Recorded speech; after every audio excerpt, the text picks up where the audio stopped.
Alright, one more question and then we can finally move on to the seance. What's your opinion on Otto? Otto is a man shrouded in mystery. I sense tragedy in him, and can see that something in his past haunts him. However, he is not the type to open up and say what he feels. No, really? Instead, he prefers to stick with facts and technical details. To tell you the truth, I rather feel a sense of pity for dear Otto. Okay.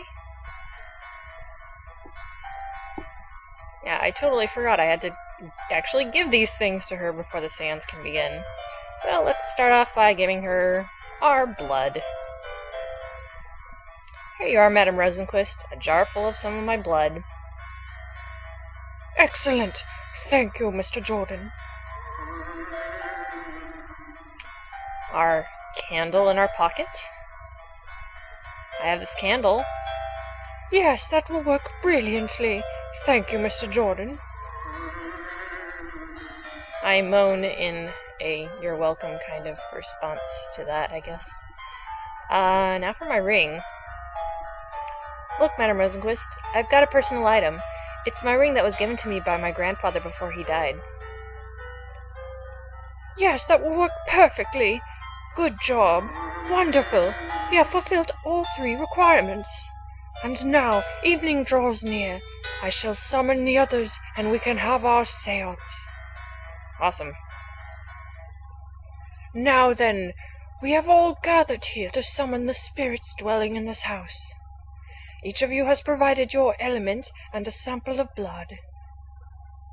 Now I ask each of you to present your personal item and explain its significance, starting with you, Otto.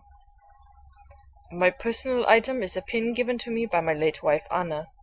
She passed away not long ago, and this is all I have left to remember her. I carry it with me everywhere I go. I brought a book on ghosts. I first read it when I was 12 years old, and it got me started on my career path. I've got the first CD I ever bought with my own money. It means a lot to me because it was a symbol that I had finally made it on my own and was financially independent. Ooh, okay. So this is the room that I kind of assume is Madame Tilly's, although I'm not really sure because this is kind of curtained off and there isn't any bed or anything, but it looks like Madame Tilly has put up a curtain to separate her private... Oh, it is her room. Okay. Okay, to separate her private area of the room from the one you're currently in. Well, she has a huge room, doesn't she? Or, unless, I don't know, maybe there's a bed behind here, and it's very thin. I don't know. Anyway. Otto Schneider had... Oh, it's exactly the same as what we would do normally. Can we just leave? You can't just leave in the middle of a seance. Okay, can we swing from the chandelier or the lamp? Might mess up the seance. The ceiling lamp lights the table in a very theatrical way. I wonder if this is hers, if she like brings her own lamp shade thing everywhere, or if it's just part of the room.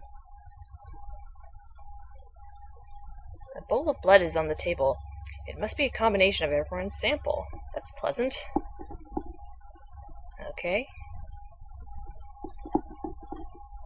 A candle is burning brightly in the center of the table. Alright, okay. Alright, well, let's do what we're supposed to do. Oh, I wonder if I could, like, stab people. Okay, fine. I will do what I'm supposed to and tell everyone about my ring. Well, this ring belonged to my grandfather before he passed away. He was the only one in my family who ever supported my love for the paranormal, so that's why it means so much to me. Wonderful. Now that everyone has presented their items, we can begin the seance.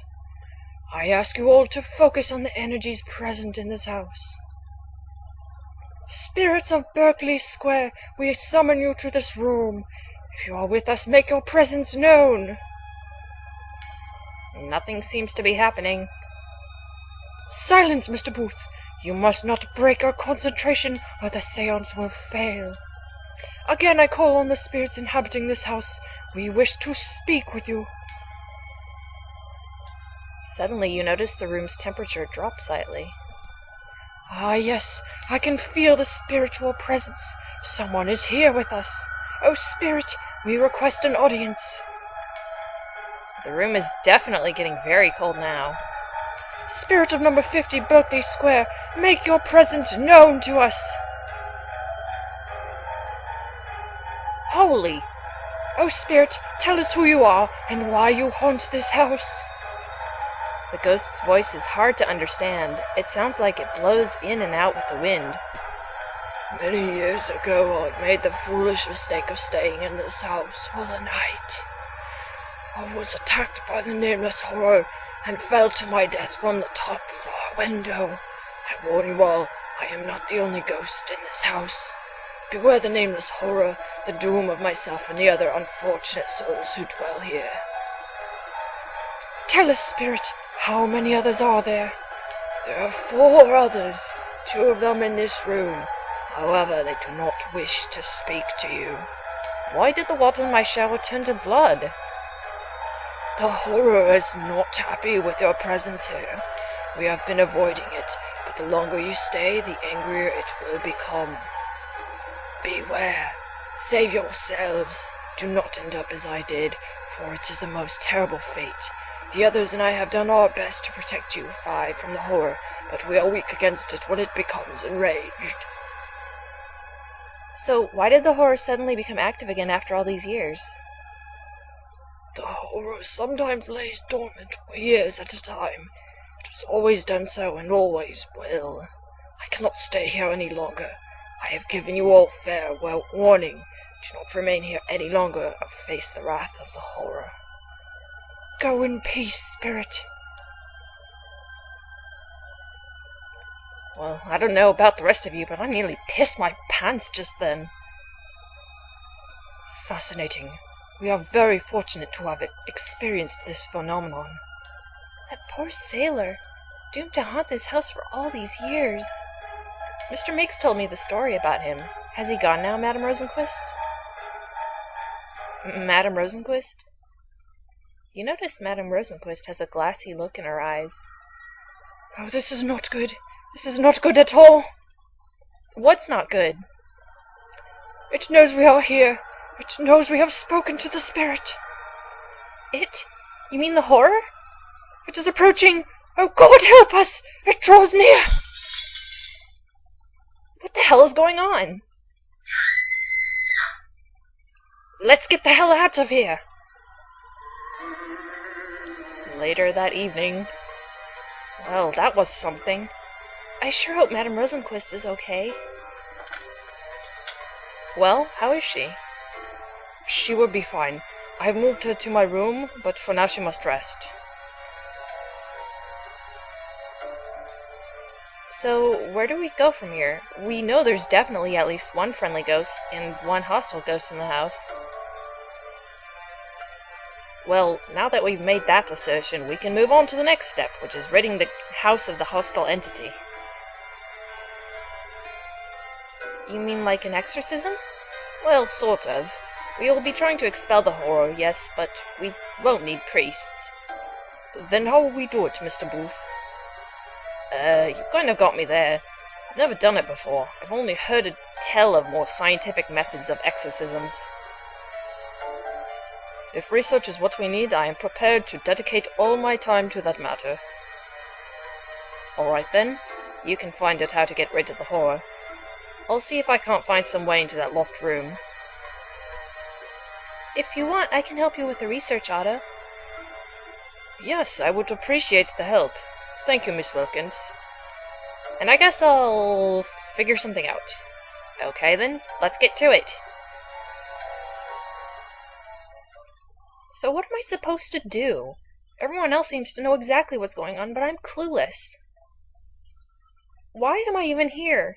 Damn it, who am I kidding? I'm not a paranormal investigator, I'm just some college kid who wanted to see the world. I'm lucky I haven't been killed yet on these cases. Talk about dumb luck. Ben Jordan. What? Who said that? If death is what you seek, I will be happy to provide. Ah! Ah. Oh man, what a nightmare. This case is really starting to get to me. Nice chest, by the way. You quickly get dressed and prepare to take care of the most important business of the morning.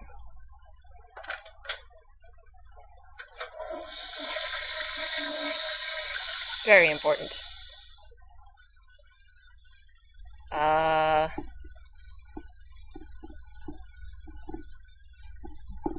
Looks like someone left you a little note. Don't touch it, it's evidence.